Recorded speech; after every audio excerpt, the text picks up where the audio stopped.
বলিউডের জনপ্রিয় এবং ফিটনেস আইকন দিশা পাটানি, যিনি সোশ্যাল মিডিয়ায় কোটি কোটি ফলোয়ার, ফ্যাশন ও বিনোদনে আলোচনার কেন্দ্রবিন্দু। কিন্তু সম্প্রতি তার নাম উঠে এসেছে এক ভয়ঙ্কর ঘটনায়। তার বাড়িতে গুলি চালানো হয়েছে। ভোর ৩টার সময় উত্তরপ্রদেশের বেরেলির সিভিল লাইন্সে মোটরসাইকেল চালানো ২ সন্দেহভাজন ব্যক্তি দিশা পাটানির বাড়িতে ২ রাউন্ড গুলি চালিয়ে দ্রুত পালিয়ে যায়।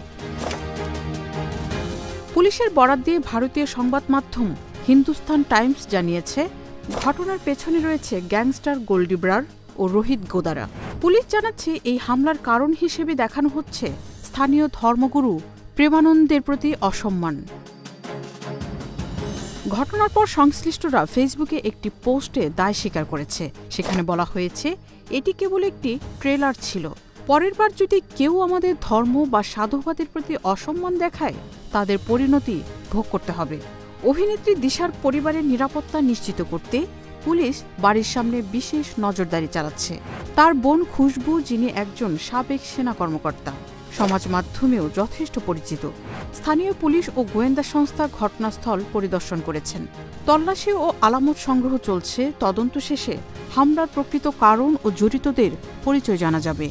বিনোদন জগৎ, ফ্যাশন ও সোশ্যাল মিডিয়ার জন্য আলোচিত দিশা পাটানি এবার নজরে এসেছে নিরাপত্তা হুমকির কারণে।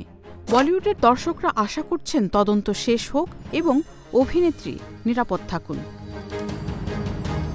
News desk, hello Bangla.